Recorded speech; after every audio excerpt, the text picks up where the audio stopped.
श्री कृष्ण गोविंद हरे मुरारी, हे नाथ नारायण वासुदेव। श्री कृष्ण गोविंद हरे मुरारी, हे नाथ नारायण वासुदेव। हे नाथ नारायण वासुदेव, हे नाथ नारायण वासुदेव। श्री कृष्ण गोविंद हरे मुरारी, हे नाथ नारायण वासुदेव। श्री कृष्ण गोविंद हरे मुरारी, हे नाथ नारायण वासुदेव। हे नाथ नारायण वासुदेव, हे नाथ नारायण वासुदेव। बोलो श्री कृष्णचंद्र भगवान की जय। मार्गशीर्ष मातम, छठा अध्याय, तुलसी दल और चंदन चढ़ाने का फल। ब्रह्मा जी ने कहा कि हे प्रभु, मुझे सब कुछ ठीक ठीक बताओ। हे प्रभु अच्युत, घंटा बजाने और चंदन लगाने का क्या फल है, उसका फल बताओ। श्री भगवान ने कहा कि हे देवराज, जो मनुष्य स्नान और पूजा के समय घंटा बजाता है उसे क्या फल मिलता है वह आप सुनिए।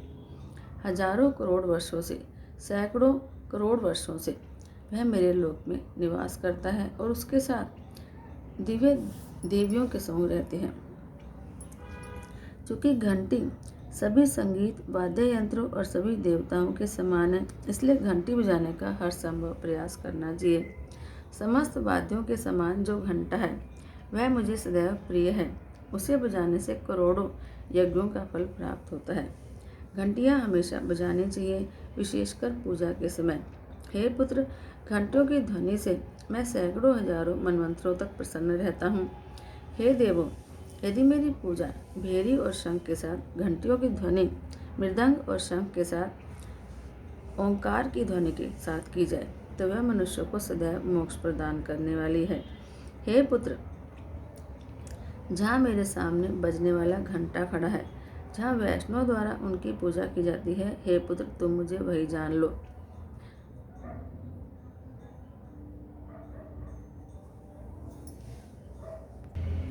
मैं उस व्यक्ति के पाप को दूर करता हूँ जो वैनते यानी गरुड़ या सुदर्शन चक्र की आकृति वाला घंटा स्थापित करता है।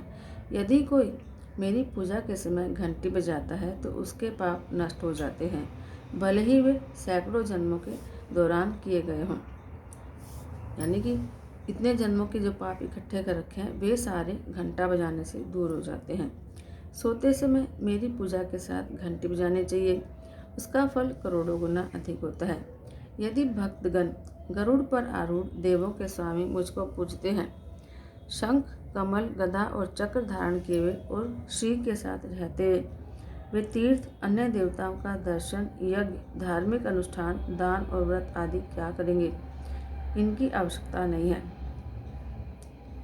जो लोग कलयुग में गरुड़ पर विराजमान मेरी नारायण मूर्ति की स्थापना करते हैं, वे मेरे लोक में जाते हैं और वहाँ 1 करोड़ कल्पों तक रहते हैं।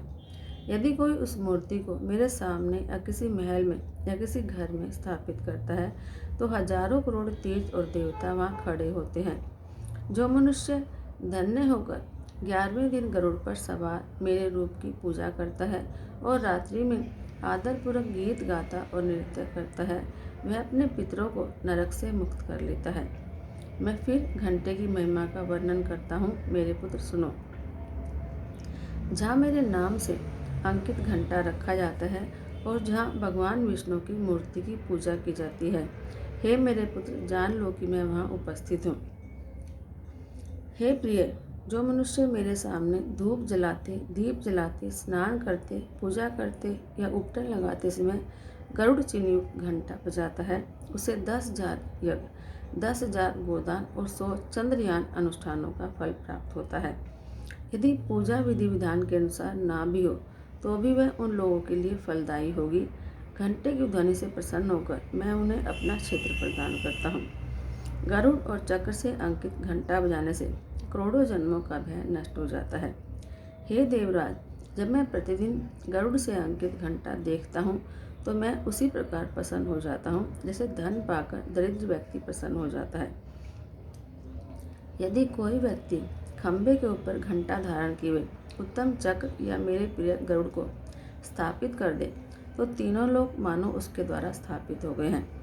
मनुष्य चाहे करोड़ों पापों से दूषित हो, किंतु यदि मृत्यु के समय वह चक्र सहित घंटे की ध्वनि सुनता है तो यम के सेवक निराश हो जाते हैं। हे पुत्र, घंटे की ध्वनि से सारे दोष और पाप नष्ट हो जाते हैं। देवता, रुद्र और पितर सभी उत्सव मनाकर प्रसन्न हो जाते हैं। यदि गरुड़ और चक्र भी न हो तो भी मैं घंटे की ध्वनि के कारण भक्तों पर कृपा करता हूँ, इसमें कोई संदेह नहीं है। जिस घर में गरुड़ अंकित घंटी हो उस घर में सर्प, अग्नि या बिजली का भय नहीं रहता। जिसके घर में घंटी नहीं है, मेरे सामने शंख नहीं है, वह भगवान का भक्त कैसे माना जा सकता है? वह मेरा प्रिय कैसे हो सकता है? हे पुत्र, मैं तुम्हें चंदन के लेप की महिमा सुनाऊंगा। जब वह तैयार हो जाता है तो मैं अत्यंत प्रसन्न हो जाता हूँ, इसमें कोई संदेह नहीं है। चंदन, पुष्प, कपूर, तुलसी दल, कस्तूरी, जायफल और तुलसी दल सहित मुझे अर्पण करने से मुझे बहुत प्रसन्नता होती है। जो श्रेष्ठ पुरुष हमेशा मुझे तुलसी की टहनियाँ अर्पित करता है वह अनंत युगों तक स्वर्ग में निवास करता है। यदि कोई कलयुग में भक्तिपूर्वक महाविष्णु को तुलसी और चंदन अर्पित करता है और मालती के पुष्पों से उनकी पूजा करता है तो वह फिर कभी किसी भी माँ का स्तन नहीं पीता, अर्थात मुक्त हो जाता है। यदि कोई मुझे तुलसी दल सहित चंदन अर्पित करता है तो मैं उसके सैकड़ों जन्मों के समस्त पापों को भस्म कर देता हूँ। तुलसी की टहनियाँ और चंदन का लेप सभी देवताओं और विशेष रूप से पितरों को प्रिय होता है। जब तक तुलसी की टहनियों और चंदन मुझे अर्पित नहीं किया जाता तब तक श्रीखंड, चंदन और काला अगर लचम्मच भी उत्तम माना जाता है। कस्तूरी की सुगंध और कपूर की सुगंध उत्तम है जब तक कि तुलसी की टहनियाँ और संदई यानी चंदन मुझे अर्पित न किया जाए। जो मनुष्य कलयुग में मार्गशीर्ष मास में मुझे तुलसी दल और चंदन अर्पण करते हैं उनकी सभी मनोकामनाएं पूर्ण होती हैं और वे धन्य होते हैं, इसमें कोई संदेह नहीं। यदि कोई कलयुग में भगवान का भक्त होने का दावा करता है किंतु मार्गशीर्ष मास में तुलसी और चंदन नहीं चढ़ाता तो वह सच्चा भगवान का भक्त नहीं है। यदि कोई मार्गशीर्ष मास में मेरे सिर पर केसर, अगलोचुन और चंदन का लेप लगाएगा